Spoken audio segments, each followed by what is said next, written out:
So, Oh, shit. so we're recording now, right? All right. Okay. All right. BK, thanks for coming out, taking the time to drive.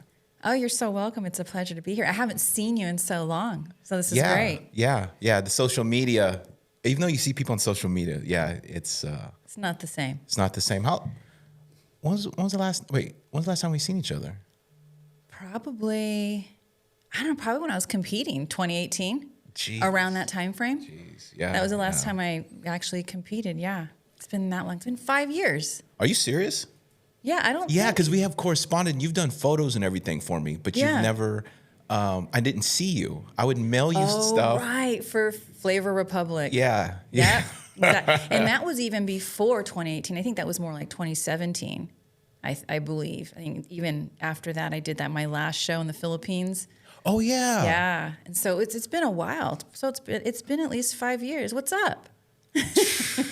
Man, a lot has changed in 5 years, right? I know a lot has changed. So that's why we're here. yeah. Who would have thought the world? It's crazy. It's crazy how the universe works, right? Brings I'm us back telling together. But we've always stayed in contact. So it seems like even though I haven't physically seen you, we've seen each other. Yeah. We've definitely corresponded. Yeah, every once in a while, hey, what's up, Kenny? How are you doing? And then go like 6 months, and then, hey, what's up, Kenny? How I need you a doing? favor. Yeah, me contacting you for a favor. Yeah, and then it's like, hey, I need some help on some business stuff, or what do you think about this? And you're always there. So. Oh, cool. Yeah. Cool. Thanks. Yeah. I have a question. Yeah.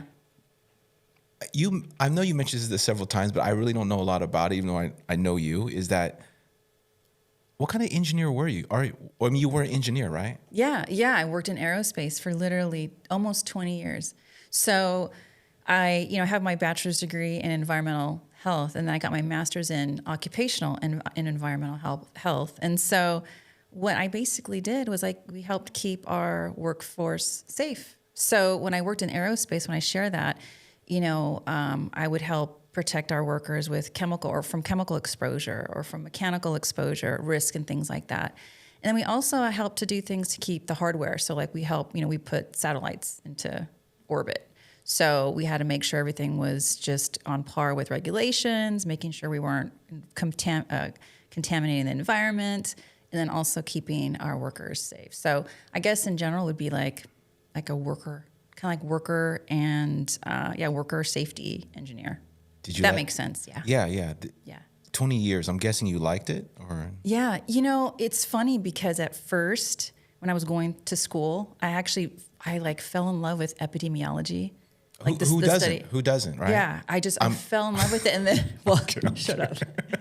Everybody does. Of course. But it was so interesting to me because it was like the study of infectious diseases and studying how just stuff about diseases. Anyway, I fell in love with it, but then I remember one of my advisors saying unless you go into the academics and into research, there's not a lot of opportunity for you. And I could have just not listened to him, but I did. And I was like, well, let me think about something that's a bit more practical, especially with my parents, helping me, go to school and everything. They're like, you need to get a job, none of this fluffy stuff. So I met with an advisor who was, deep into the environmental and occupational health field. And I met with him, and the rest is history. Could you have worked for a drug company? Is that drug the kind company? of a drug? Like how they go to other countries and test drugs on brown people to see if they work. Is that kind of in that same pocket or no? Not necessarily. I would say more like employee safety type work. Got it. Yeah. Employee safety, and then also environmental stewardship. Yes. Making sure that whatever it is you're doing isn't contaminating the water or contaminating the air. In fact, when I worked can I say where I worked? I don't know if that's okay. Yeah. When I worked at Rocketdyne for years. So one of the major programs that I worked in was the air quality program. And it was really interesting because in the Simi Hills, that's where they hot fire tested, even the space shuttle main engines back in the day. And so in order to do that, you have to have air permits with the county, environmental offices. And so that was one of the programs that I took over when I got hired in. And it was awesome. It was awesome in that the work was very interesting, but it was so cool to see the history, like back in the day, what they used to do, and all the hot firing that they did. And they no longer hot fire in Simi Valley anymore, but I got to see a lot of it. So that makes sense. Like is that why certain parts of it they have to do ground testing? Because they can't build on the land because it's contaminated? Is because of those tests? Yep. So, and I don't want to speak out of pocket, but when I was there, obviously a lot of the historical things that they did there, they just weren't regulated the way they are now. And so there is some groundwater and soil contamination. But I mean, talk about thorough work that they're doing up there. I mean, and they're still doing work up there. I'm not aware of all of it. But it was a very interesting career for sure. So what caused you to transition over to leave that industry? Oh man, we have time, right? Yeah. Yeah. So I would say maybe the last 5 years that I was working there, I just had this feeling of this. There's got to be more. There's got to be more for me. And not like I hated my career. It just felt like there was no more room for growth. And then on top of that, I was also struggling personally. So I'd been married for, at that point too, almost 20 years as well. Really? Yeah. I didn't know. I knew you were married before, but I didn't know it was 20 years. That's a long time. Yeah, pretty much the entire time. Like when I first started my job, my career. Mm-hmm. Did we get married that same year? Yeah, we got married that same year. So it's like I'm getting married. Yeah, I was doing everything that I was supposed to be doing. I was checking those boxes like a badass, just like, I'm doing this, I'm doing this. But anyway, so around that time too, like our relationship was deteriorating. And so I think it just put me into this place of like taking inventory of like, what am I going to do with my life? Or, am I really content? And I think one of the things, not to sidetrack, but I remember I can't even remember who it was, but they asked me like, what makes you happy? And I didn't know how to answer it. And so I just went into this whole process of trying to evaluate my life and where I wanted to go and what I wanted to do. You didn't go into talk to them about rocket testing and see me and the history and how it just kind of... I did. I was like, you know what? I really like to talk about the concentration of, It just, anyway, but yeah, it started there. Really? Yeah. I didn't know you were married because I was married for, I was with my ex like 14 years. Mm-hmm. And I think the majority, like it was like maybe 10, 11 years that we were married. Wow. And that's a big transition. I think that takes a significant impact on how we, interact with the world and how we see the world, interact with ourselves. Yeah.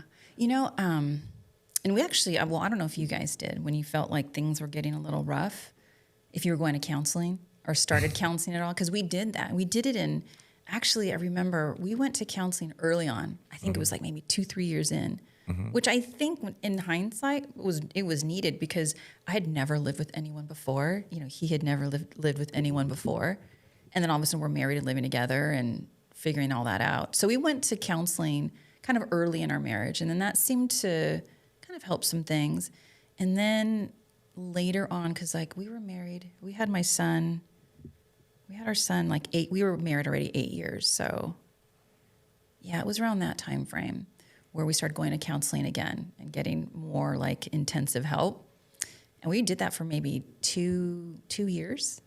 And again, during the active part of going to counseling, it was helpful, but then after that, things just would slowly go back to kind of the old thing. Yeah, mine was a little... Mine was it was more of an accelerated ending, like it was weird. It was like an explosion, more like it wasn't a drawn out one. But I did try counseling, but it was let me see. Let me try to think back. When I think we only went to counseling once. One visit? One visit. Oh. Because it was my ditch effort because so I've never publicly spoken about this. So what it was that, what occurred was I didn't know at the time, but like, okay, hold on a second before I go into this. When you're the cause of your divorce, of a divorce, I think it plays a major role in the events that occur at the end. Like say, if someone's just, for lack of a better term, being a dick. Yeah. And they just that have bad interpersonal skills, and it just got to the point where it's unbearable.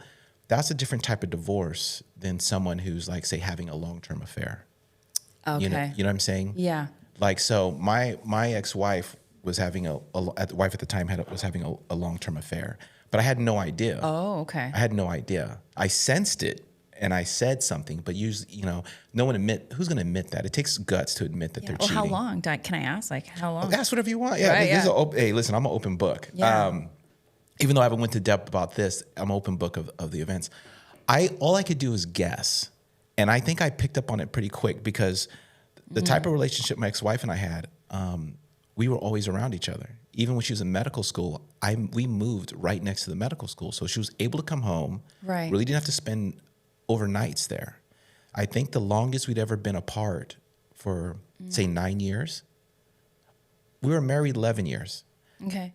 Because it was that last year that did it. So during the 10 years, I don't think we spent 24 hours apart the whole time. Yeah. When we'd ride in a car, she would sit next to me. And even my sister used to say, don't you think it's a little too much? I go, nah, I love it. It's great. She was like, everything was together all the time. Right. So it went from that, I noticed a quick shift.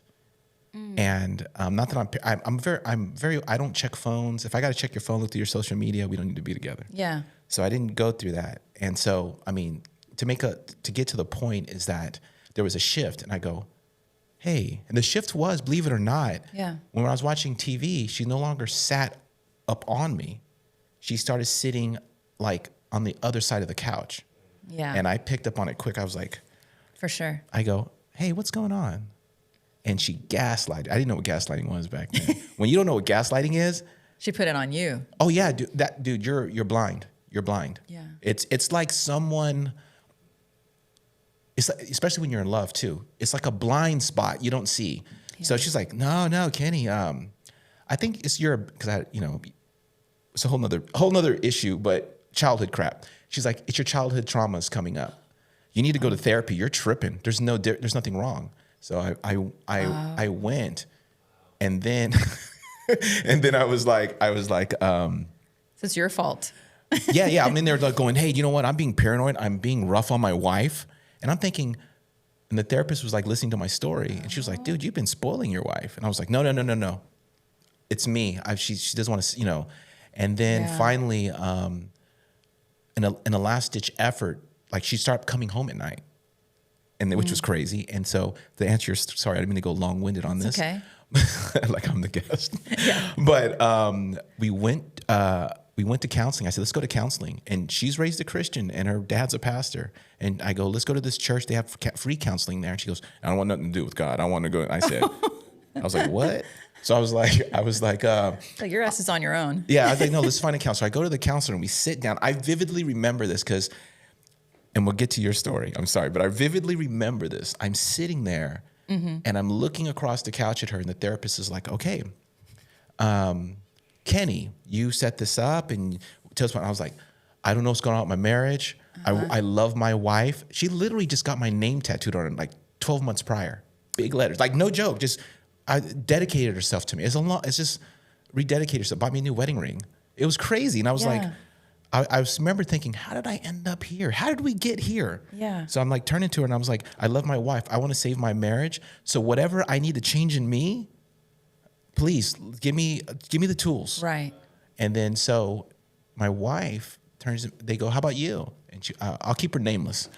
We'll call her Jane Doe. Jane Doe goes, excuse my language here. She goes, I fucking hate him. And I was like, what? Way. Yeah. She goes, I fucking hate him.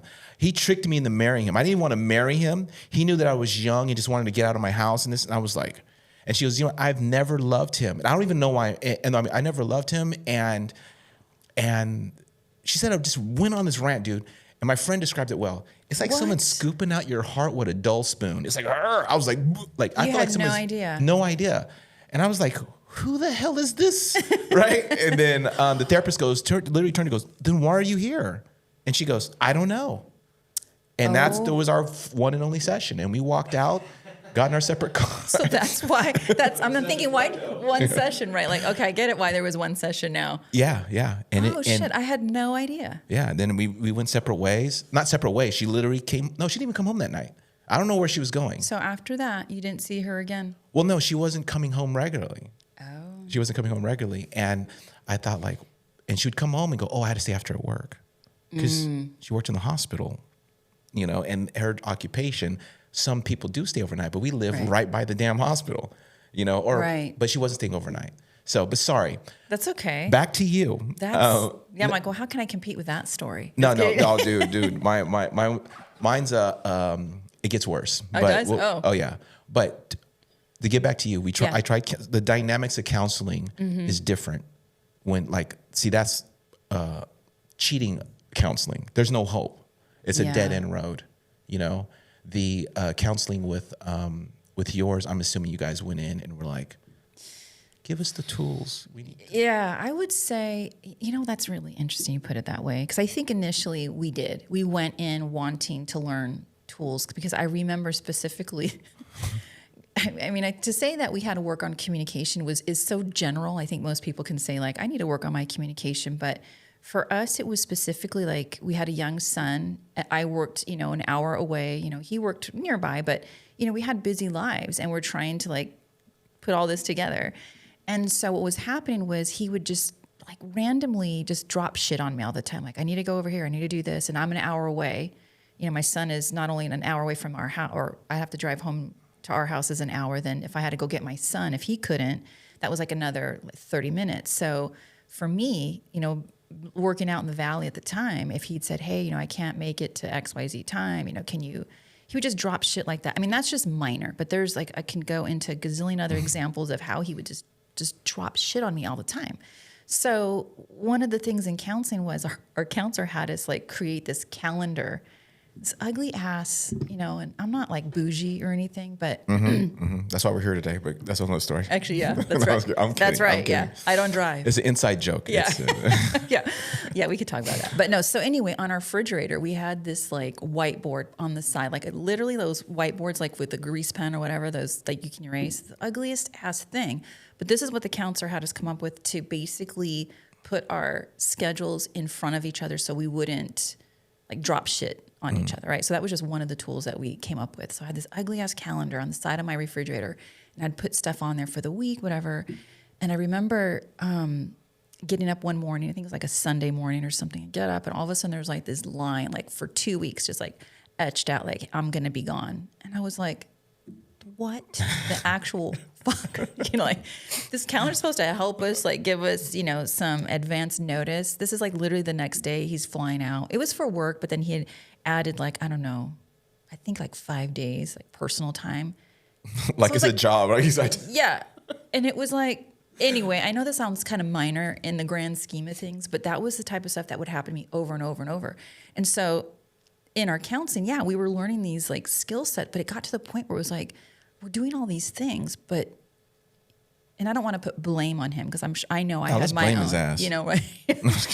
But we constantly were doing stuff like this, and he wasn't like utilizing the tools as we were supposed to. So in a long story short, I remember there was a session with our counselor, and I felt like she basically just kind of fired us because she was like, because we'd talk about all the things that we're doing, and I remember this is for me when mentally I knew I was like, we're done. She was like, I know her name, but I won't say her name. But she was like, so John Doe, right? Yeah, at least I'll do that. So John Doe, you know, BK is telling you this is what she needs. Like, what's going on? Why can't you just meet her there? And he was like, well, I just don't understand. Like, I don't agree with how she feels. So I don't feel like I need to do anything. And I remember she was like looking at me, and she was kind of like, and this is granted 2 years in of counseling, you know, like every other week, that was probably the tempo that we were at. And she looked at me and she was like, yeah, like and that's why I say, I'm like, I feel like I got fired. Cause it was like, she was like, I don't know what to do. yeah, you can't. You both have to participate. Yeah. You know what? A few things. When you were mentioning, well, this occurred, but that's not a big deal. It is a big deal. It is. Those things add up. Like it's like I tell my friends that, you know, when you go to McDonald's and there's a Karen there and she's losing her mind because the fries were cold, It's not the fries. It's something else. You know what I'm saying? Yeah. It's probably a pile up. Like if you probably could look into her personal life, it's probably a pile up of her husband's a dick. Yeah. Her kids are bad. Her job sucks. She has to drive in the 101 every day to and from work and sit in traffic. She gets there and the fries are cold. That's it. Psh, you know, everyone has a breaking point, Yeah. you know. So I get what you're saying. Those things aren't minor. Those things add up. It was totally For sure. I think that was some of the things when we actually did decide to like go separate ways, where it was really me moving out.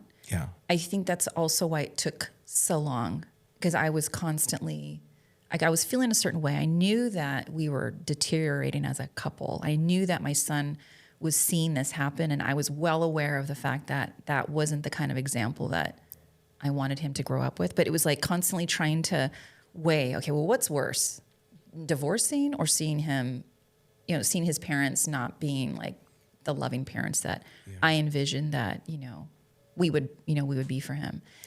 And I remember, this is interesting. So yeah, I think about this. I remember one of the things I would share in counseling quite a bit. I'm like talking all over the place. Anyway, Yeah. Or you could actually bring it up higher if you want. here we go. Yeah. Get it right. Yeah. So, okay. So I remember being in counseling one time and sharing, you know, in our group group meaning John Doe and our counselor.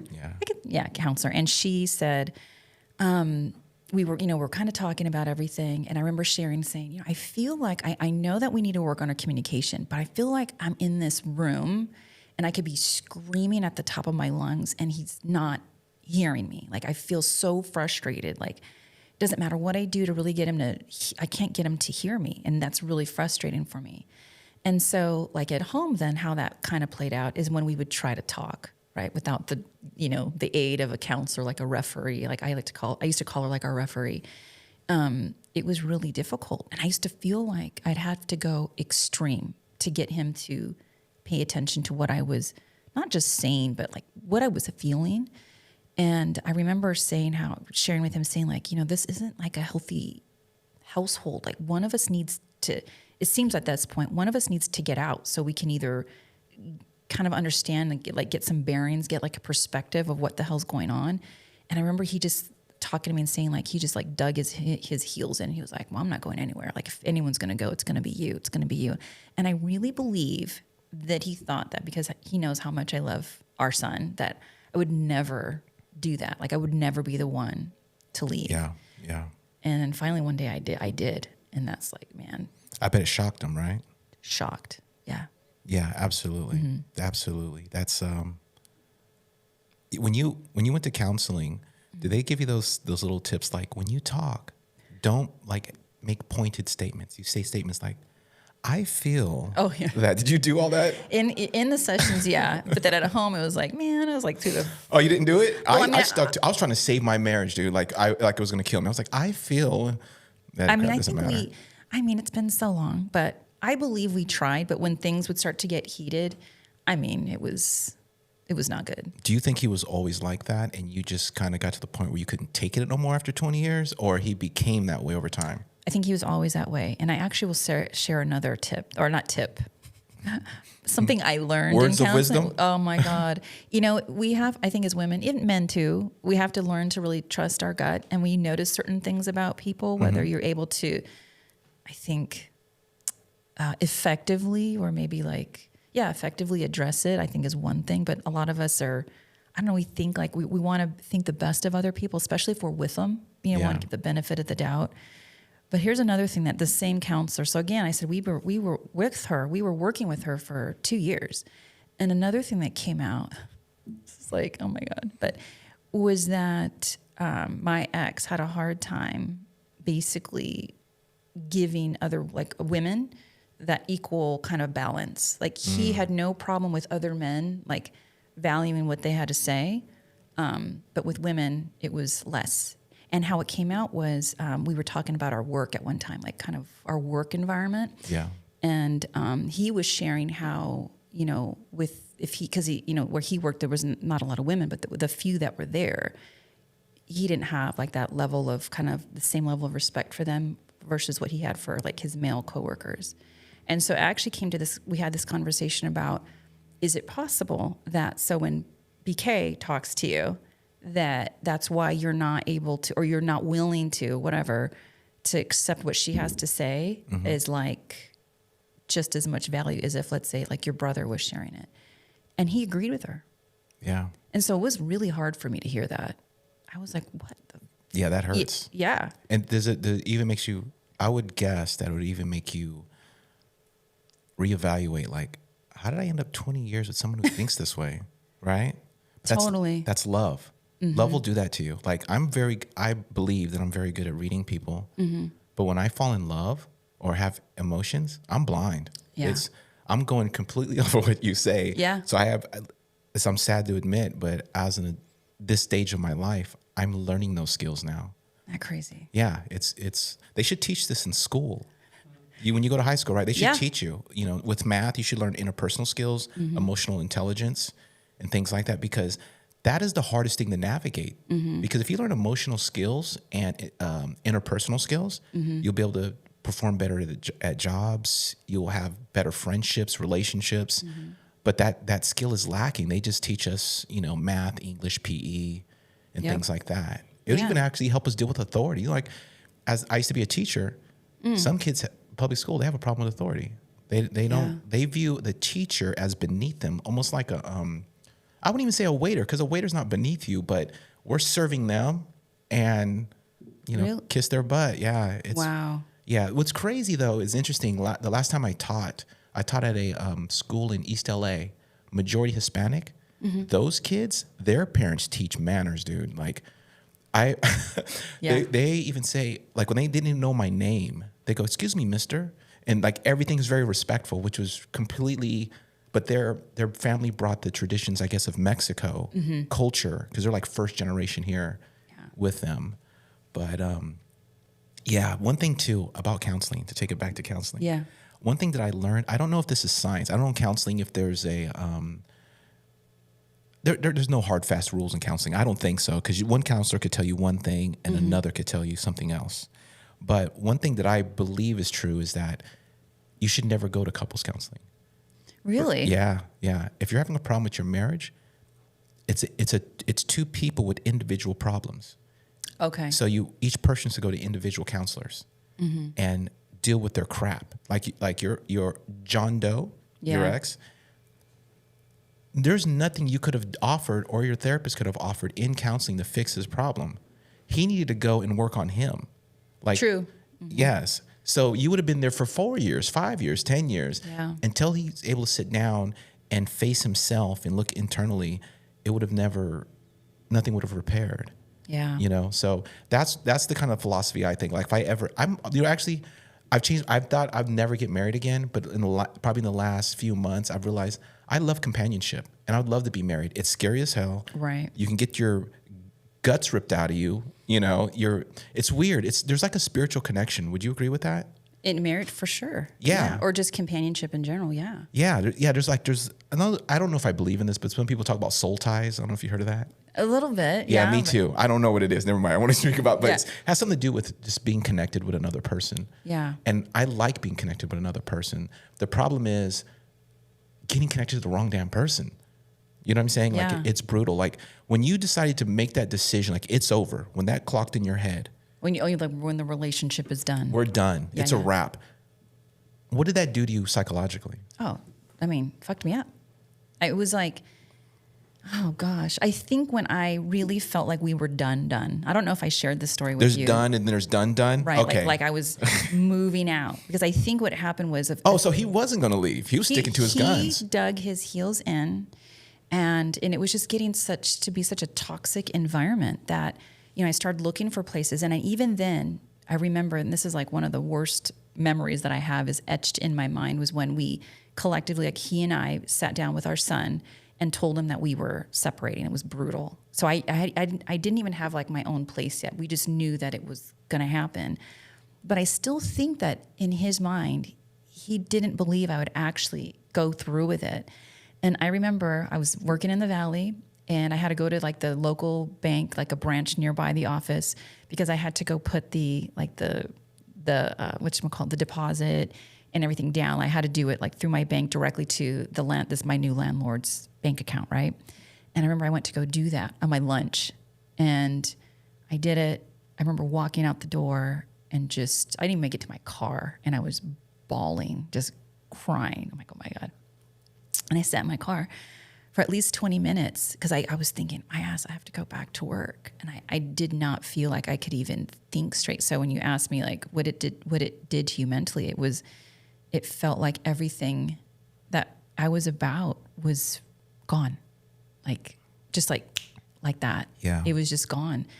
And it felt like I had to reinvent myself again, is really what it was. And so I think I mentioned to you that there was a couple, like someone had asked me a question like, well, what makes you happy, BK? And I didn't even know how to answer that.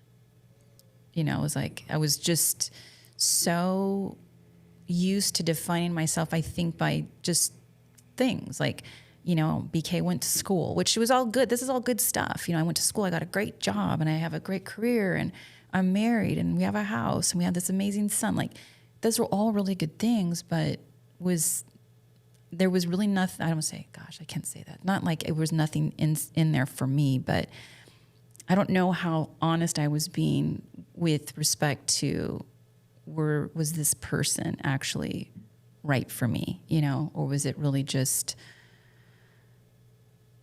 maybe convenient? I don't know. You know, it's like questions like that start coming up. Well, you know, sometimes when we're in long-term relationships, we, especially when there's love or whatever degree it is of love on the spectrum, Yeah. we create a character in our mind based on the potential of what it could be. And we fall in love with that.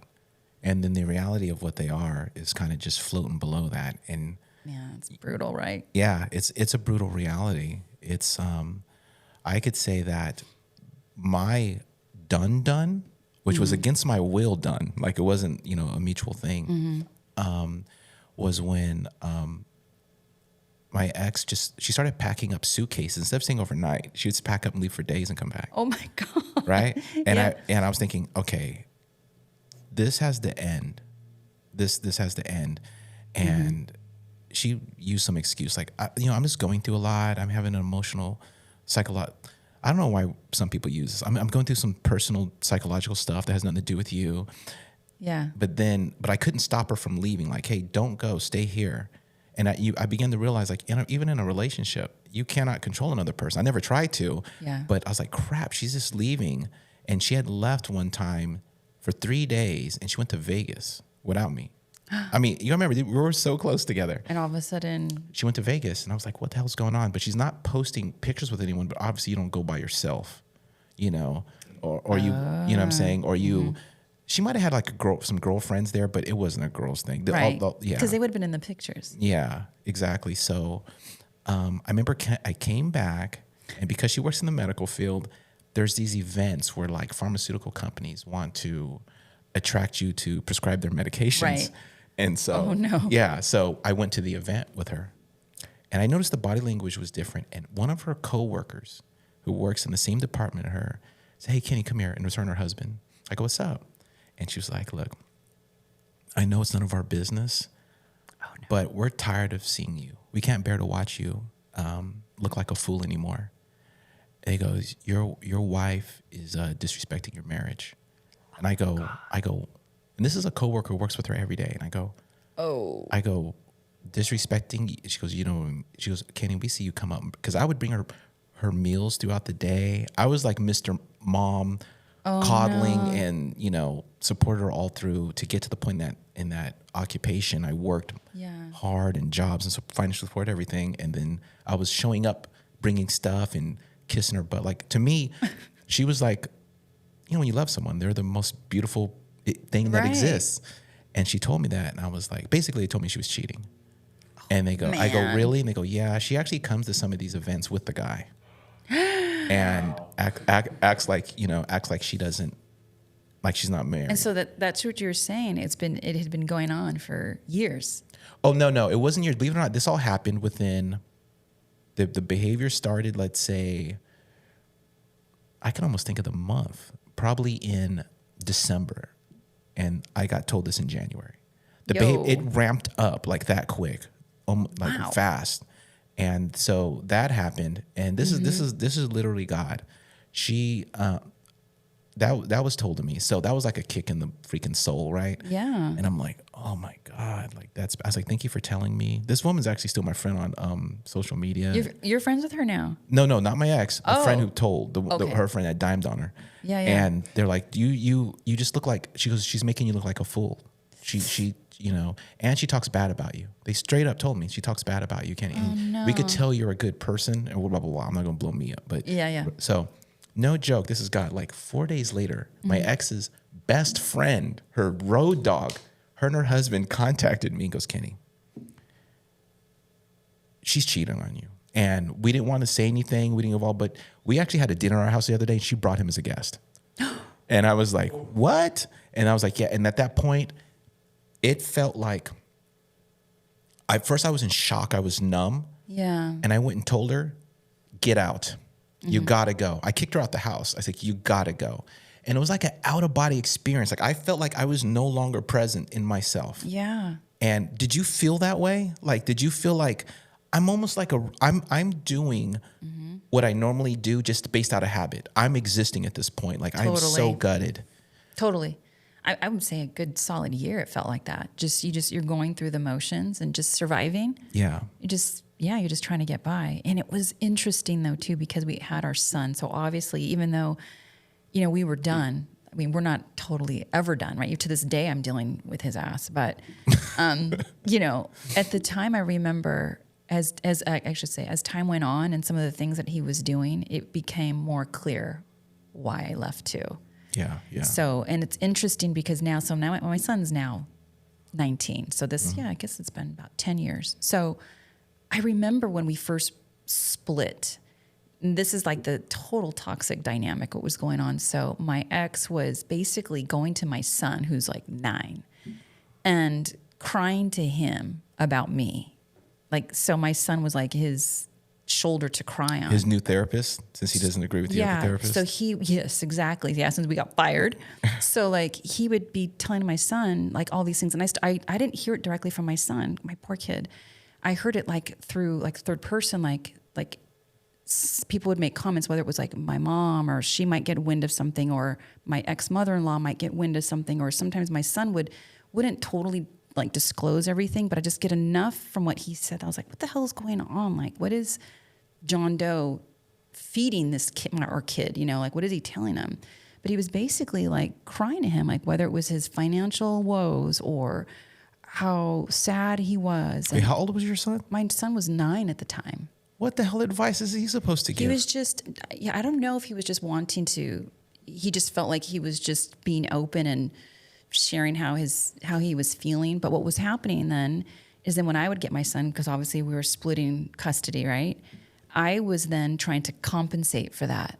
Like I remember just really trying never to ever say anything bad about his dad, and, making things just as comfortable as possible when he was with me, and that everything was okay. And, I'd try to like, hey, if you have anything to talk about, we can talk about it. Like I was trying to do the exact polar opposite of what I thought he was experiencing with his dad. And fast forward now, like 10 years, I kid you not, it's probably been about 2 weeks now, but my son and I were having just like a heart-to-heart talk. Mm-hmm. And he goes, yeah, it's kind of interesting. The other day, Dad was like trying to tell me how to save my money because he's working and stuff. He's like, Dad was trying to tell me how to save money. And he was like, who the hell are you to talk about saving money? Like when I was 9 and you were complaining to me about, his financial woes and what your mom is doing and blah, blah, blah, blah, all this stuff. So my son remembers all of that stuff, like from way back then. And I remember feeling like you said, like you have a feeling of what's going on. And I don't know if it was denial, like I'm just hoping everything is okay.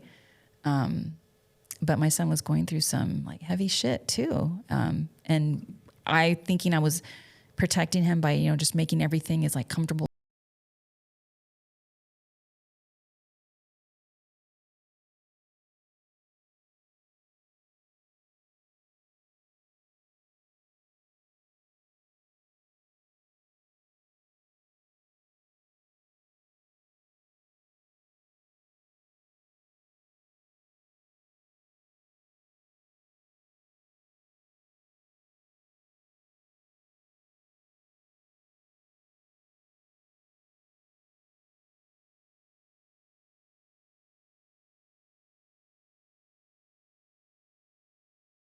Yeah, I had him in high school. I started early, dude. I don't mess around. No, but my son, he actually took it. I took it hard. I think I cried like all day. Like I'm not kidding. I'm not exaggerating. Like all day for probably about 4 months, and then it was spaced out daily crying for about a year and a half. And I was in therapy, but my son took it harder than me, and that he took it harder because my ex-wife came into his life when he was a baby, but she's not his mother. Oh, but he knew her as like mom. Yeah, he loves her. He's like he always used to tell, I wish you were my mom, my biological mom, and I used to. Same thing. You don't have to worry about the biological issue. I mean, he really loved her a lot. But when she was leaving, I remember, or getting booted out, it was weird. You know, when you were going through your divorce, or that done, we call it the done phase. The done, yeah. The double D. Yeah. Were you still struggling though with that decision, kind of going teetering, like back and forth? Yeah. So I was teetering. I was kicking her out, but at the same time, I was like, why don't we just stick it out until he finishes school and act like everything's normal? Yeah. But if we act like everything's normal, you can't behave this way. Like I was trying to reason out just to save him. Yeah. And I remember to keep stability in his life. Yep. And I remember she said this several times, because when she'd come home, she stopped talking to him too. Like, you're like, hey mom. And she'd be like she was pissed at him. Right. And so, she said, he's not my son. He's, and so forth. So my son kind of we lived in an apartment, so he heard things like that. And she goes, it would be different if he was my biological son or my kid or whatever. So when I kicked her out, she said a lot of mean things. So I was like, don't contact him then. Well, she was going to contact him anyways, but I was like, don't. Yeah. Don't, because if you're going to say this stuff to him, he doesn't need to hear this. He's already beat up. So my son took it hard. Like it was harder. Yeah. Are they in contact now, or do you know? I mean, do you know? Because he's older, right? It's weird. My son, he went through these phases. Like he immediately became self-destructive, like within 4 weeks. Like within 4 weeks of the split? Yeah, oh yeah. My son, like say the day of, he's an international champion in jiu-jitsu. He was in magazines. He had corporate sponsorships. Like he'd make money, competing with their, they do, like they were company brands. Yeah, yeah. I mean, he's 15 years old, making, probably about $2,000 a month. Wow. Back then. Yeah, yeah. Yeah, and he had a bright future ahead of him. And then he was doing pretty well in school. I mean, he wasn't straight A's, but pretty close. Yeah. And he immediately quit everything. He quit sports. He dove headfirst in the drugs. And looking back, like he ended up in counseling, and he told me he didn't want to live anymore. So oh my God. Yeah, so he was trying to kill himself, and he actually tried 3 times. But gosh. He tried 3 times, and like serious tries. And the last one he almost completed it, but he didn't. I mean, the doctor saved him. But yeah, so he took it hard. But in between, he would still reach out to her and contact her, and she would like send him like a $50 Amazon gift card or something. And it's like she's it's weird. Like it's weird because she kind of became a dick for some reason. Like when we split, like she started sending her emails. I'm not gonna say her name, but I could say her occupation. Like instead of sending an email, she'd rub it in. Like, because my son and I, this happened when in 2008 when the economy took a dump. Yeah, I wasn't teaching because I had left my job to move so she can finish and get a special license. So then the economy took a dump, so I couldn't get a job, and I had a business that wasn't making any money. It was an edible arrangement store. It was breaking even. You remember that in 2008 when everything went bad? Yeah, oh hell yeah. Yeah, and teachers are getting laid off, so I couldn't even get hired as a teacher. So I had nothing. No. So she would sign her emails, Jane Doe, MD. Like throw stuff in like that. Like never wrote me. What is that? Yeah, let me know. I'm making money, and you're struggling with your kid. And it was just like, so all those little things, they kind of kick in, like that makes you think like, who in the hell was I married to? Like, did you experience that at all? Like when you went through the divorce process, did your ex become a different person? Totally. Like there were things about him to this day, and people think I'm so dumb for not taking him to the ringer through court. But at the time when we split, we both had our careers. We both had our 401ks, all of our separate things. And I think a lot of it was guilt for my son. I think I was explaining to you how I felt, where I knew when he was with his dad, like he was like his dad's caretaker. That's literally how I saw it. Like it was exhausting my kid. Then when he came to me, it was like, okay, this is your chance to be like a kid. So I didn't want to have any kind of like, as much as possible, no more fighting, no more anything.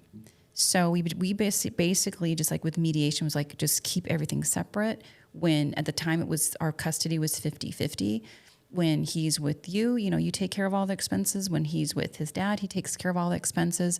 There was just some, you know, like, you know, there was insurance, like he was always under his dad's insurance. So we just made sure he stayed that. But everything else was kind of like, you know, we just took care of things ourselves. And that was cool until all of a sudden,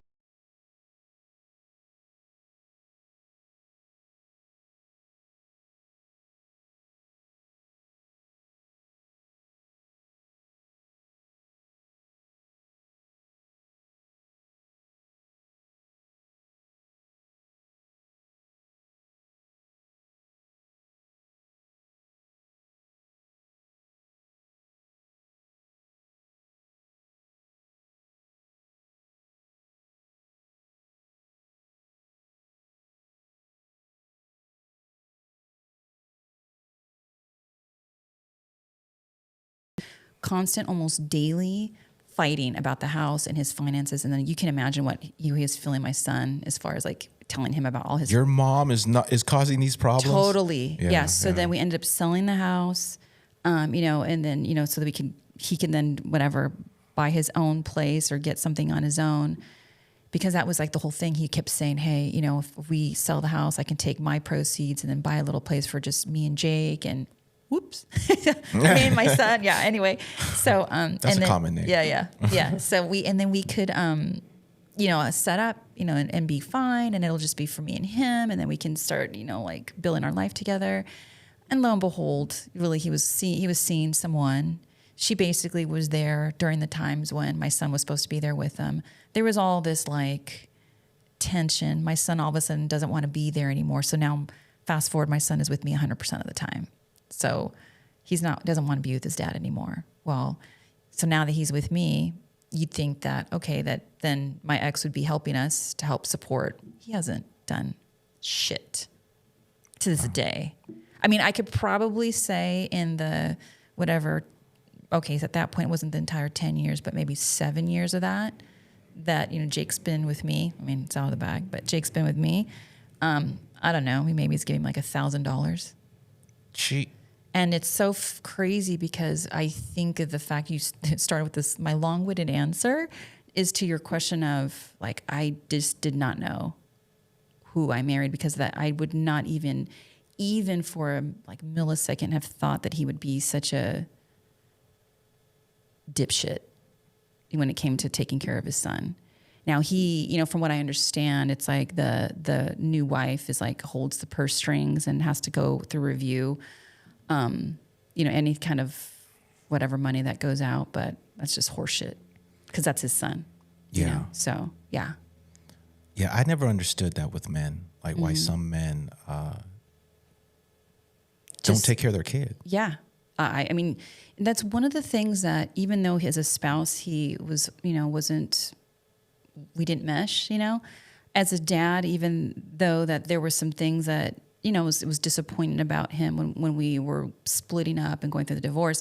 I always thought that as a dad that he would show up, you know, at least give his best shot. Like, you know, he might not be, you know, dripping in money or whatever like that, but that he would just give his best, right? Be there. No. That's horrible. Yeah. That's horrible. And I'm pretty sure your son now at 19 can see it. He does. Yeah. And the good thing though is that so his grandma on his dad's side, they're very close. My son and his grandma are very close. And I think like, because his grandma's a very sweet lady, and I do believe though that she tries to compensate for what she sees that her son is lacking, because she's stepped up even more than his own dad has. Yeah. For whether it's just being there, you know, doing things together, or even financially for sure. Way more. Yeah.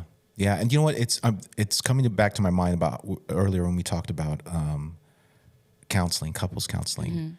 The dynamic of a couples counselor is that if two people come in, they're trying to fix the issues that are presented to them. Yeah. You know, as you guys as a couple, but it's not those individual things, like whatever was going on with him, those would never be fixed. You know, unless he faced those things. I'm sorry to hear that. I hate when it has to do with kids, but it's as a father myself, I just cannot imagine not only not helping, but just, you know, I want my son around all the time. Like it's, you know what I'm saying? Yeah. Like you're attached to them, like it's like emotionally, or even your soul, like that's your blood. Yeah. You know, and he used to tell me, my ex used to tell me, like, of course I want him with me. I wish he was with me, you know, with me more of the time, but you know, he's choosing not to be there. And I would, why would he choose that? Exactly. Why would he choose I'm that? like, you need to look past that. Like, what are you doing or not doing that's making him feel that he's not welcome? Well, a lot of that had to do with, I would tell him, like, I'm not telling you not to move on with your life personally, but if you know you're going to have your son, let's say Thursday through Sunday, see your girl Monday to Wednesday. I mean, just give you and your son some quality time together. Don't add her. It's like you're almost doing her a disservice, like throwing her into the mix, like so soon. You know, it's not even her fault. Be a dad and spend time with your son. Like, you know, this is a tough time, not just for you, but for him too. And I remember having these conversations with him. It's like, you know when you're going to have him. It's not a fucking guessing game. Like, you know when you're going to have him. Like, he would be with me primarily throughout the weeks. I would take him to school and do all that stuff. But I was like, you know you're going to have him, let's say Friday to Sunday, whatever. Just spend time with him Friday to Sunday. Don't make it feel like he has to share you with this now new woman that, you know, he's not even used to right now, especially when you were like creating all this drama about selling our family home so that you can have this like place for just, you know, you and our son to create like this bond, when that was like your selling point to begin with, which is like a whole other story. Cause I feel like I bought that. I bought it. Yeah. Cause you're in the habit of believing them, right? Yeah. And I'm like, that's why I was like, well, I know this is probably not the smartest thing, but okay, let's go ahead. Let's sell the house because this is what he's going to do with it. And yes, it's for the benefit of, you know, our son. Then, you know, I got to go with it. And he didn't even do that. Like he didn't even follow through with that. It was with a twist.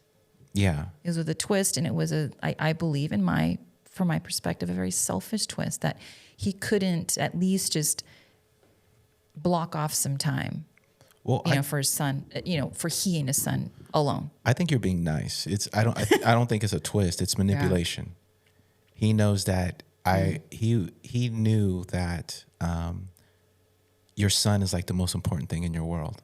Yeah. And what's a better tool to use as a selling point? Oh man, he had it down.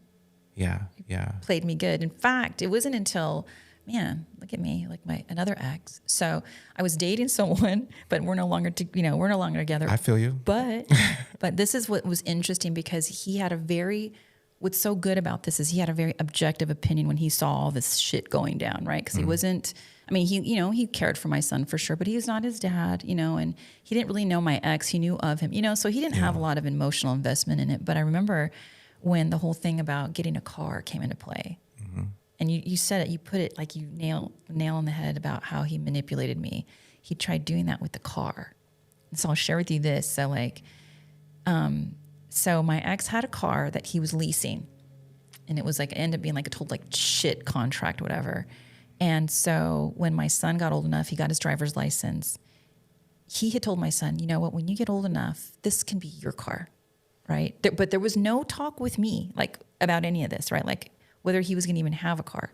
So he's like, yeah, this could be your car. So then my son is like, awesome. Like, a kid, when they're like, they first get their driver's license, they're like, I'll drive anything, but to have your own car is like phenomenal. Oh yeah, that's like getting the lottery. Hell yeah. So then get this. So they, my ex hits me up and he's like, hey, I've got this great idea. Jay can have this car, my car. And I'm like, okay. And he's like, and so we can just go in half, like whatever he was still paying, like, so you can pay half now. And I was like, so then I was like, so granted he lives with me full time. He doesn't give me Nothing. Why did you ever take them to court? You ever think about that, or you didn't want to deal with the drama? That's I think that's a stupid part, because I've had so many people ask me that, and they're like, "You're crazy. You're dumb." Let me tell you something. I don't mean to interrupt your story, but I have literally helped people go through divorce, even people who you know. Yeah. That I've filled out the paper. I said, "You're going to, and I'm going to do it for you because your kids are lacking." Yeah. You know what I'm saying? Like, you have to. It's not about you anymore. Yeah. You know? Spot on. And so, yeah, but he tried to do that with the car. And it was my ex that was like, "Hey, B, just saying, like, I know, like, you, as much as you love your son, I get you all important So right now." I'm a big deal. I know. I'm a big deal. I know. So, do you need to take that? No, well, hold on. No, I'm just kidding. no. Keep going. I'm listening. I just got to change. I'm sorry. This is so unprofessional, but this alarm is going to keep going off. That's so I okay. got to. No, I'm totally teasing you. So no. So anyway, what was I saying? Anyway, oh yeah. So my ex was like, he goes, "B, I'm just telling you, he's working it. Like, don't fall for that." He's like, "You already take care of." He's like, "And I know it's your son. Like, you don't think of it like that. You know, you're not, trying to divide up your son like that." He's like, "But that is some bullshit that he's trying to like do. He's just trying to get you to help him out with some financial stupid ass decision that he made to lease that car, And I was like, "You know what? You're right." And that was one of the first times, like, I had another really serious conversation with my ex, because I was like, I go, it's so interesting that every time we interact at all, it's like, what can you get out of this? There's nothing about you that's like to give for our son. It's never that. It's always like, we can do this, but there's some kind of something in that mix that you come out like with, like, you take something. Yeah. And I was like, I go, even if you were to pay the full amount of this car, I go, which is already your own financial obligation anyway, that's technically your car at this point. That's not a drop in the bucket of what it costs to raise and house and feed and care for a child. I was like, so how could you even ask me to basically, I'd be paying you. Now I'm like paying you, The audacity. Yeah. And so he finally was like, "Yeah, okay, like, I get it," with his tail between his legs. And I remember he had the audacity to be like, "Oh, I need to run it by my wife." And I was like, "Please run it by her." Oh, he married her? Yeah, he married her. And I was like, "Please bring it, if you need to run it by her." I was like, "You don't need to do it." I said, "I will be more than happy to drive my ass over there and tell her exactly what needs to happen." And he was like, "Oh no." It's almost like they don't want us to cross paths for whatever reason. But he was like, no, we don't need to do that. We don't need to have you in the same room or whatever. What I don't care. I'm just hell? Why would she have a problem with you? I don't know. It might be him. It might, like, he don't want her to find out, what he really is. Yeah, he's a dang pussy. But what? Yeah, he definitely sounds like he has some type of personality disorder. Yeah. For sure. I'm not a psychologist, but it sounds like he there's something going on if your only interaction with him is manipulation, especially after 20 years of marriage. Mm-hmm. I mean, 20 years of marriage, that's the closest person in your life for 20 years. I mean, that's your best friend, your lover, your, I don't know if I'm pronouncing this right, confidant? Yeah. Your confidant. I mean, that's everything. How could you go from that to becoming an object of manipulation? That's crazy. Like, it's almost like, it sounds like you bonded to him, but he didn't bond to you in a healthy way. Yeah. You know what I'm saying? Like, you're almost like a tool or not a tool, but an accessory. I used to tell him I felt like decoration. Yeah. Or they call it a source. I don't know if you've heard of that. Usually when dealing with narcissists, it's a source of whatever they need. You're just a source. Like, if I need some emotional support, you're my source, but you're not my emotional support. You're just a well that I dip into to get what I need. Yeah. And I think for us, it happened over years. Like, when I look back on it, I could see like how it started to deteriorate for sure.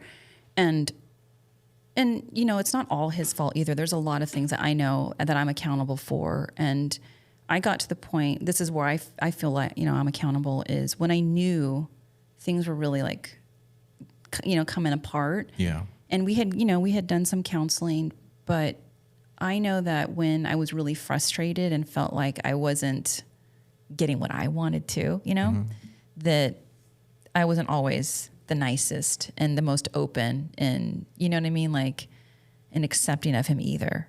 And I felt like what happened, again, this is like in hindsight when I see this, is, I was busy with work because between my work day being pretty long and then I had, sometimes 2 hours both ways of a commute time, my weekdays were pretty like slim. Like I didn't have a lot extra time, if any.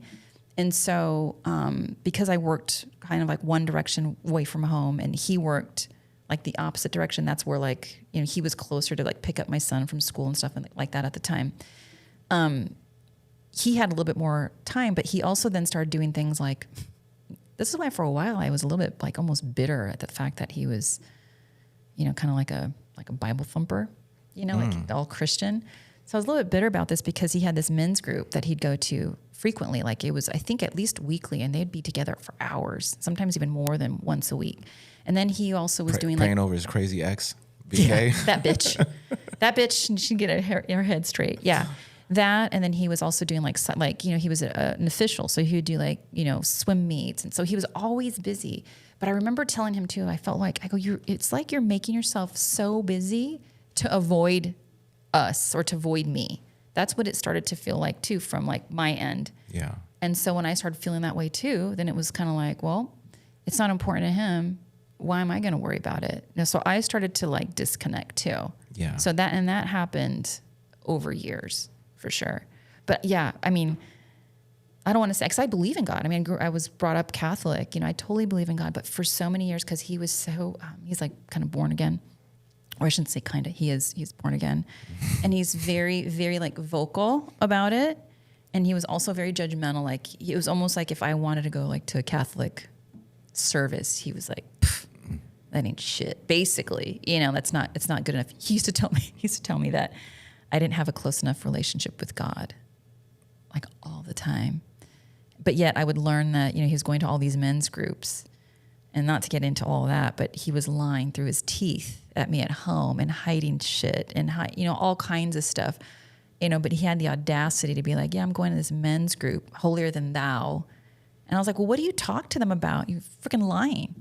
Because if that's a men's group that's going to be holding you accountable, they need to know that shit that you're doing at home. I was like, I can show up at your men's group and I can tell them what's going down, But anyway, I digress. No. I'm just thinking, like, what in the world would he be telling his men's group or volunteering for those things? Yeah, he's. Mm-hmm. It sounds. It was me. twisted. I'm always. Yeah, but it sounds like almost sounds like there's certain personalities where they need accolades. And he's not. He's like the accolades at home are not enough. So I need to be a swim coach. I need to do these other things where people come and praise me, Yeah. Yeah. There's possibly. Yeah. Yeah. There's certain personalities where they need sources. They need people to, they need to feel important. Mm-hmm. I would say, yeah. I mean, now that I think about who he's with now and what I understand of that type of relationship, she's very like, subservient. Oh, that's perfect. You see this? That's perfect. It's a little action. That's perfect for us guys. Yeah. Yeah. That's what you want. Yeah. I was like, so maybe that's why they don't want us in the same room. So I'll be all, yeah. Let me tell you how it's really going to be. No, kidding. She'll probably just shake if she's like submissive, just like, oh, there's too much tension. So yeah, it definitely happened over time, but. Well, how did you, let's say when you got to the lowest, like the lowest of the divorce, the pain, let's say, let me just put one thing up front. Yeah. And this is judgmental. It's not a judgment on you, but it's just judgmental. Okay. If you are married for, I would say 2 years at least, right? Anyone married for 2 years or more, if you go to a divorce and not cry, there's something wrong with you. Right? Yeah. So I'm going to say some things that are they should be part of a divorce, because I've seen some people go through a divorce like, screw them, man. And they just go on to another. Yeah. And you're like, you're insane. Yeah. There's something wrong with you. You're a sociopath or whatever. Yeah, yeah. You're dead inside. Yeah, you're dead. Mm-hmm. But let's say like at the lowest of, I was saying that to say this, like of the crying and just the sleepless nights and the whole, like, it's like, say your life's a compass, someone freaking flick the thing and it's spinning and you're like, I don't even know where I'm going now. Yeah. I don't know what to do. What got you to pull pull up, so to speak? Like, say your plane's going down. What got you to pull up and go, do you know what? I'm changing the direction. Things are going. I'm going to go good. I'm going to pull up mentally, career-wise, just everything when that hit. Are there certain things that you did? Do you remember? Like, I did. And I've shared this before. I shared that like fitness and taking care of myself saved me. I am that kind of person that I can't be idle. I also knew that, especially at that time, I needed to do something that like pushed me, but then felt like I felt good about it. Like it wasn't anything like detrimental, like I didn't go gamble or something like that, like for me, or was into drinking or anything like that. I've never done that anyway. But for me, it was fitness. And it started off very like in simple things. Like I was going to a boot camp with a girlfriend of mine every week. And the funny thing is like this boot camp kicked our ass. And so we'd be so sore for the entire week that we realized we probably need to exercise a little bit more so that we're not so like freaking beat down every Saturday, right? So it started with that. That was like the thing that I think I just started feeling like me again, that there was something that I was doing. I actually had fun doing it. At the time, it was like I said, that was the start of it. It was a boot camp. So it was fun. These ladies were all there. We could laugh together. And then I started feeling like I was getting better at it. Like I was getting stronger. There was these physical things that I was noticing about myself that reminded me that, oh, you can do really hard things. Like, for you to get this far, even though, it feels like everything just blew up and you're starting from scratch, but you were the person who, went to school, and you were the person who got that job, and you were the person who showed up for whatever, 20 years and, got all the accolades at work and all those things. Like you actually did those things. Like you can do it again, even though now you're not a wife, right? And all of those things that, these titles that I no longer had. And that was it for me. It was literally like just kind of looking out for myself from a fitness perspective. And that was just the start, but that was it for me. That's amazing. Yeah. Because the divorce, it feels, I think for a lot of people, it's very, among other things, besides the emotional wreck of a divorce, it feels like, I can't like there's a mental thing that happens. The word can't come to my mind right now, but it's like the concept of whatever profile of yourself, how you viewed yourself, someone just erased it right off the board. 100%. Yeah. And it's like, even the future, like us growing old, sitting on a porch together and looking at our great grandkids, all that is just, it's erased. It's like the whole thing. The analogy I think of is Back to the Future. Have you seen that movie? Oh my God. Yeah. Yeah. Back to the Future when Marty McFly, yeah, when he would screw something up, the future thing started erasing slowly. Yeah. It's like that's what was happening. Like, hey, my great grandkids, more kids with this person is going away. Just everything. And now you're like, I have to reinvent myself. I have to find a new purpose. But it's good because you're in the fitness space, and I know that you're very successful at it and you're very good at it. Yeah. Is that what gives you the passion too when you kind of like go to your clients? Yes. Like you're like, you know what? I know this can change you because it changed me. Yes, 100%. I feel like, and that was a thing for me, was when I realized I was 40 at the time. And I remember feeling like, ooh, you said your age? What? I know, old ass hat. I assumed when you were saying that you were married 20 years, I thought you were married when you're 10. And I was kind of going forward. Yeah, exactly right. So, but yeah, no, thank you. But no, I remember feeling like I needed to share that with people, that whether it's divorce and you feel like you've failed, whether it's a certain age and you feel like there's no time for me to do something else, or any kind of challenge that you set up in your own head, that it's just bullshit. Like it's really we can be our own worst enemy. And for me, when I thought about the things that I went through and the self-doubt and the negative talk, and even negative talk of people who were close to me, and all the shit that I was hearing, and I still was able to like you said, like almost like pull up by your bootstraps and just keep going. Like, if I could do that, man, if I can be in a position to help other people see that they can do it too, whatever it is for them, then that's what I want to do.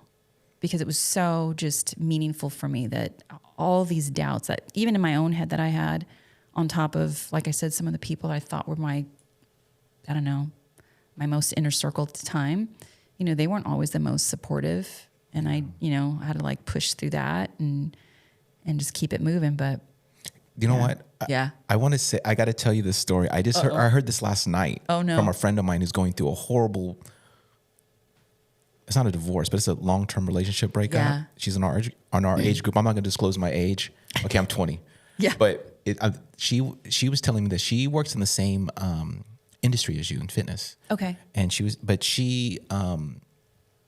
do you do personal training? Like not anymore. I just all nutrition. Mm-hmm. All nutrition. Okay. Yeah. Well, she's a personal trainer. Yeah. And she comes with meal plans and so forth. And she was telling me that one of her highest paying client, which she trains the husband, wife, and their son, and they pay $1,000 a piece. Nice. Per month.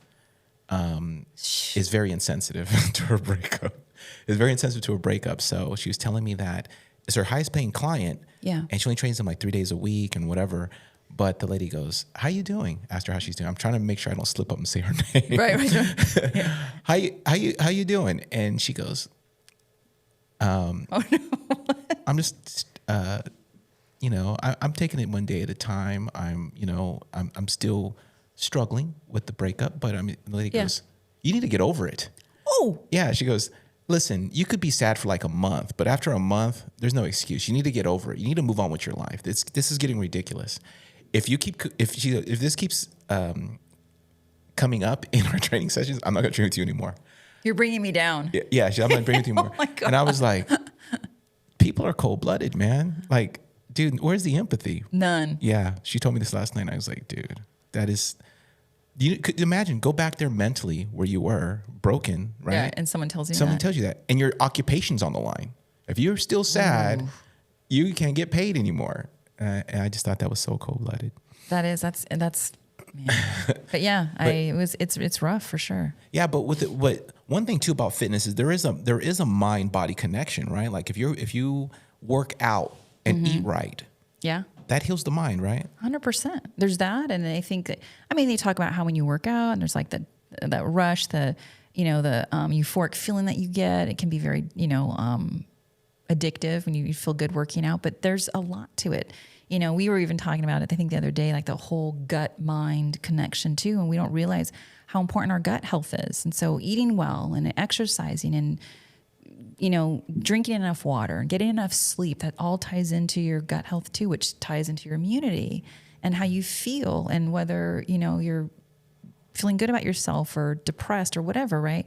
It all comes together. And I always share with people that, taking care of yourself, it's not like the only thing, or the one thing that you have to do, but it's a big thing that you can do to really affect your overall wellness for sure.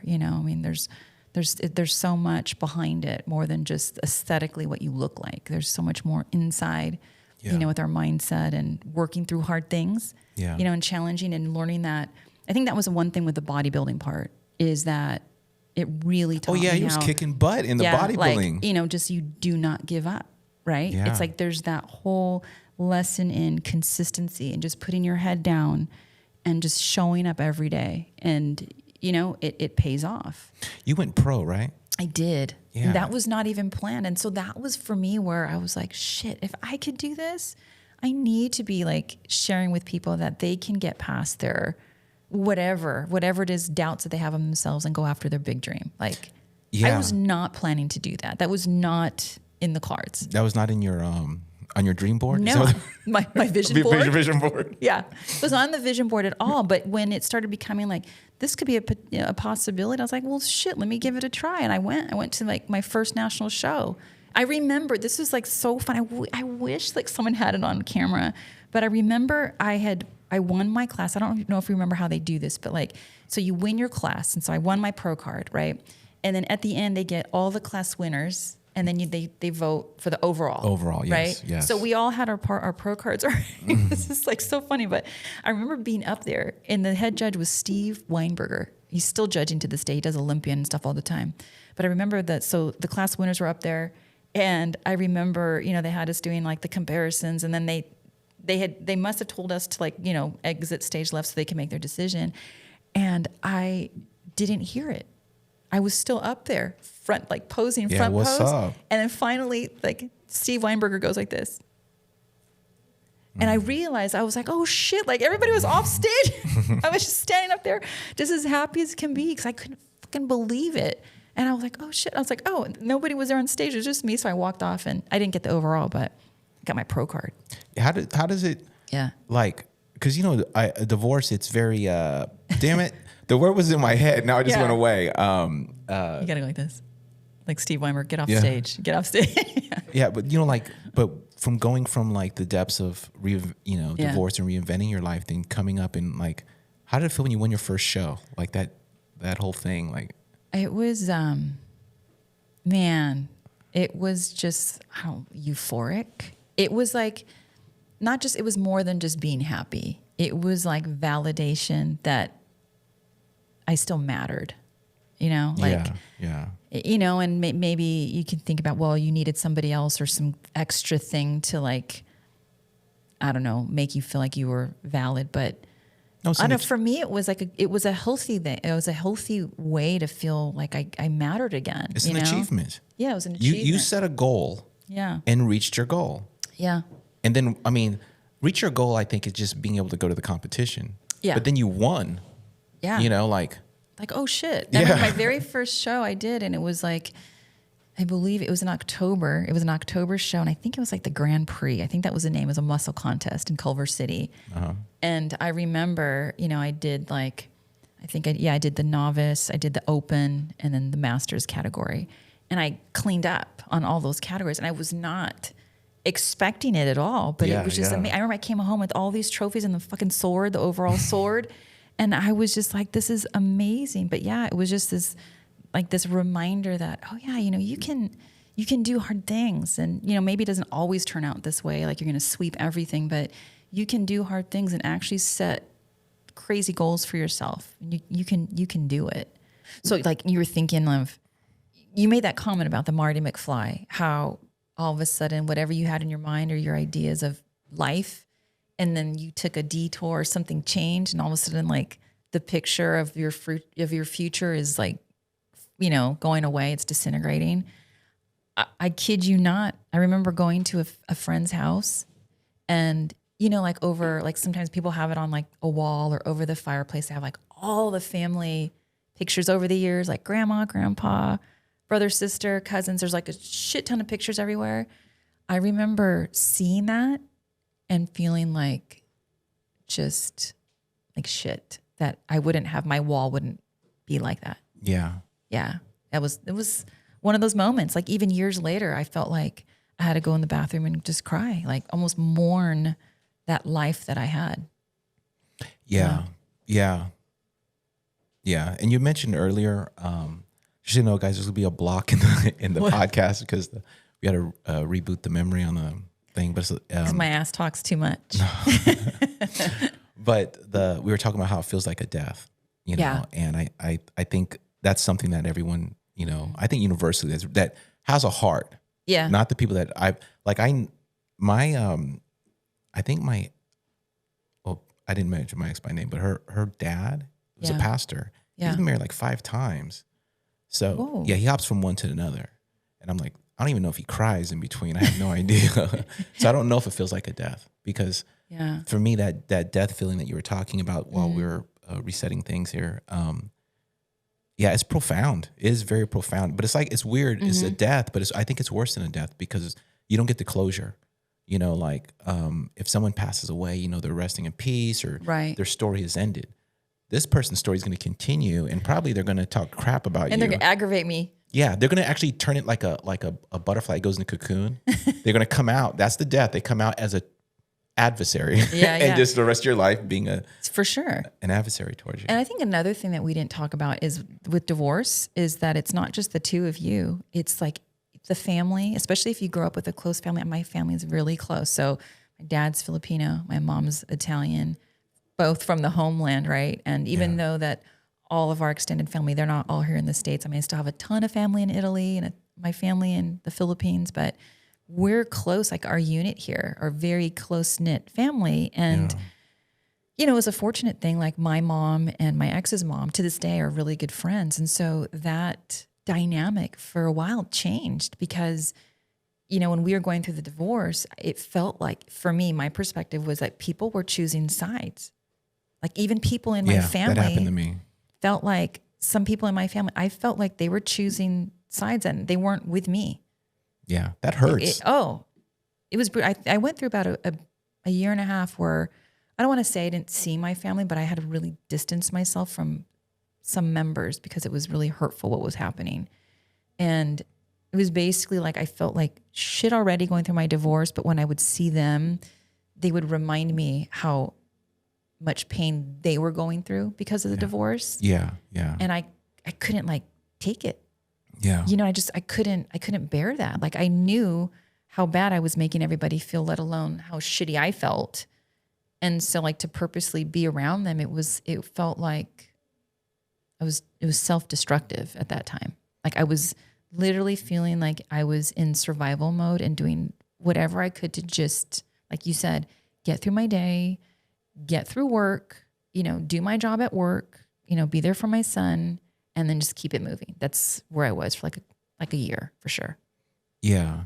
My in-laws, I had an interesting thing happen with my in-laws. Is she told, I called her because after I had the ex leave the house, there's a period of time she kept trying to reconnect, and she did. Yeah, she tried for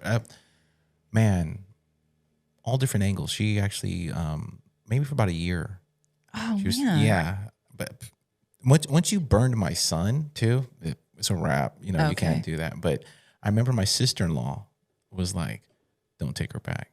So her sister? It was actually her brother's wife. Okay. Yeah, she said, "Don't take her back." Oh. And she goes, "You spoiled the crap out of her your entire marriage." And now she knows. And then she goes, "Yeah, and this is how she thinks you." Like, no, dude. You know, it's that old saying, when someone shows you who they really are. Take note. Yeah. So, yeah, but it's good that you were able to pull up from that, because I know that it's I forgot what's that word with the D. Now it slipped my head again. Destabilizing. Destabilizing. Yeah. It's very destabilizing going through a divorce. You know, even afterwards, you're just mentally destable. Your day could be filled with crying, little piece of happy maybe. Yep. My life's over, I'm doomed, and just all these crazy feelings. Yep.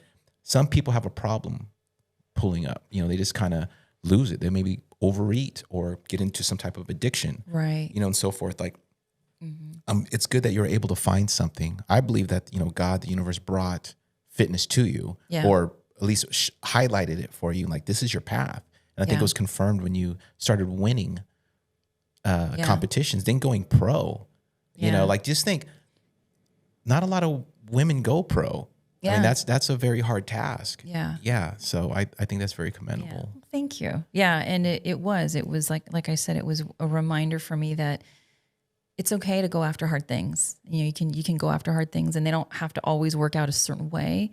But if you can just be consistent, and I think also know that if your intentions are, I don't want to say in the right place, but I guess, maybe in the right place, good intentions important. As you're going after it. I knew that when I was doing these things, like whether it was my fitness or the competitions or, you know, working on my business now, my intentions were in the right place. You know, it wasn't for like to show or, you know, just for the show of it type thing. It was like there was meat behind it for me. There was true meaning for the things that like I went through and I learned, and wanting to share that wisdom and those lessons with other people that they could actually experience their version of that too. So yeah, that's good. Yeah, that's good that you've done that, because I'm pretty sure at our age we've seen quite a few friends go through similar situations, and some people actually take a dive in the chaos where they, you know, just like I've seen quite a few people do this actually, even especially my guy friends. Like they think they're 21 again, and they'll go out and start, you know, drinking a lot and partying a lot, and just, you know, but they eventually come around. I've seen that too. Yeah, they do eventually, for the most part. Yeah, they come back like, oh man, that was wild. Yeah, what the hell was I doing? Yeah. Yeah, but it's good that fitness was able to do that. Mm-hmm. So let's talk a little bit about your business. So Yeah. you do nutritional planning? Is that what it is? Or Yeah, nutrition, weight loss coaching. Yep. Weight loss. What does that consist of? So in a nutshell, I basically teach people. It's more, I mean, I've actually worked with a couple of competitors, but really it's more lifestyle approach. And so I really just teach people how to eat, take the food they love. And it's an evidence-based methodology that I coach. So it's not like just some like random ass thing. And it's not a diet. And it's, we've done clinical studies with it too. But it's basically teaching people how to eat foods they love in like proper portions and pairings, like how you group your foods so that you can actually lose weight and you can actually manage your blood sugar better, especially if, let's say, you're diabetic or you have other health markers of concern, that you can actually improve your health markers, your gut health, lose weight, but then still do it in a way where you can eat food that you actually like. And it can meet anybody where they're, like, whether it's like cultures, right? Every culture has different foods that they eat. And I think a lot of the diets or programs that are out there, they don't meet people where they are. Like if you don't buy their food, then you're shit out of luck. If you want to eat outside of let's say a window of timing when you can eat, you're kind of shit out of luck if you don't have the skill set to actually make like a balanced meal. So I teach them the skill set. Okay. That makes sense. Cause I know I'm pretty sure Filipino food is freaking, I don't know. It's heavy on the carbs, heavy on the oil. Yeah. And do you know what suman is? Say that again? Suman. No. Suman. It's the sweet rice with coconut milk wrapped in banana leaves and you steam it. I've seen it. I didn't know. Oh, dude. Yeah, and the pandesal and the everything, the lumpia. Yeah, I grew up with all that. Well, the suman is like a carbohydrate explosion. It's like equivalent to like a Coca-Cola. You know what I'm saying? Like like a soda. Yeah. It's just so much sugar in it. But yeah, I could imagine the task of trying to convert, Filipino diet into something healthy. Yeah. But but you have to, and that's the thing, right? There's like, you can't, there's no judgment, right? There's definitely just, someone has to be open to the tweaking though, right? Because even for me, like as an Italian and Filipino, it's totally carb heavy for sure. Yes. And just learning how to manage that. And it's funny because my parents used to be like, what the hell are you trying to do with this meal? You're going to like hack the meal, right? Because they're so used to it looking a certain way, but you can still have all those foods. It's just like how much you're having of it and what you're pairing it with and how frequently you're having it too. It can make a huge difference. But yeah, pairing. Food pairing. That's very important. So I've had like even this amazing story, and I'll make this one quick, but this lady that I work with, she went through 2 bariatric surgeries. The first one, they had to do the second one because her first one, something happened where, the first one, she had her surgery, then she unexpectedly got pregnant. And so then her pregnancy, like the pushing around of her organs kind of messed up the initial surgery. So she had to get a second one. And then fast forward, I think that was, so her son is like 10. Okay. So 10 years now, she's working with me. We have her down. She's down 50 pounds. She's done better with me, just working on her nutrition than she even did when she had her surgeries, which tells you a lot. I bet she's kicking herself in the butt because she had to go through all those surgeries. You could have avoided it. Yeah. No, it's a sad thing because she felt pushed to get those surgeries. Her medical providers were really pushing her to do it. She was trying to hold it off, like, no. And they just kept pushing her. And then she caved. And so now, like when she's working with me, this is like one of the things that she told me. She goes, if I just would have known and understood how to have my carbs and that there's such thing as what I refer to as like a slow carb and a fast carb. She's like, if I just knew that, I wouldn't have these 2 surgeries. Yeah. So when I hear stories like that, I really have to, I'm so like proud of what I can teach people. Oh, absolutely. Yeah. I mean, when you go to a doctor, like I remember I had my pec muscle isn't connected on this side, right? I tore it. It's a long story. Doing jujitsu. Mm-hmm. But my friend was like, I got it looked. One of my friends is a doctor and he was like, it's not completely torn, but it's torn enough. When you tear a pec, like my arm turns red because all the blood flows down the arm and it's stuff. Balled up probably too, right? Yeah, it's balled up on part, but not the whole thing. And I go, well, I'm scared of surgery. I don't want to be put down or whatever. Yeah. And he goes, well, then just be careful when you go to see a orthopedic. I think it's orthopedic, right? That does that. Be careful when you go to orthopedic because they're always going to suggest surgery. You know, it's like someone with a hammer. Yeah. They're always looking for a nail. So I'm telling you that with the bariatric surgery, I'm pretty sure they're like, I mean, she's a walking paycheck. Like, oh yeah, do the surgery. No one's going to say try before surgery. Let's try a nutritionist. Let's try someone, a health specialist that could get you on a diet, teach you how to live right, and eat right. Yep. Now let's get in here and just fix. And you still have the same problem in your head. Yep. So you're gonna, Yeah, I think the extent of, and I'm sure maybe I'm overgeneralizing it, but what she shared with me was that what they taught her was like drink these protein shakes. So in her mind, she associated any kind of health or like weight loss I just went straight to protein shakes. She couldn't think of real food doing that too. Yeah. So in her mind, in fact, when she first started working with me, when I was kind of like, I met with her for a consultation and she was sharing with me a little bit about her kind of day to day, she estimated her caloric intake was between 600 to 800 calories a day. Ooh, that doesn't even sound, how do you even get the right nutrients? No, she said she was miserable. She always felt like, lightheaded and she couldn't think straight, I'm like, because you're starving to death. Starving to death. And so at first, like she literally, when we would talk about how I was wanting her to eat, she was freaked out.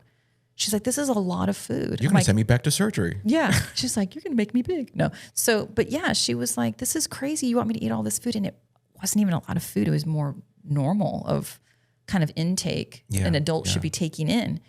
And, so now she's been doing, I think we've been working together now. That was in April, I believe. So yeah, it's been about 5 months now. She's down about 50 pounds. That's good. And she's eating more. She's eating whole food, right? It's not like this packaged stuff that she has to buy from some kind of subscription or whatever. Like I'm not slamming that, but you know what I mean? Some people feel like when they don't have that, then they're like, then what? What do I eat? So now Sorry, go ahead. No, go ahead. No, my sister calls it prepackaged stuff. She calls it astronaut food. She goes, yeah, I'll have some astronaut food today. Because they always have their stuff prepackaged as opposed to cooking it at home. Yeah, exactly.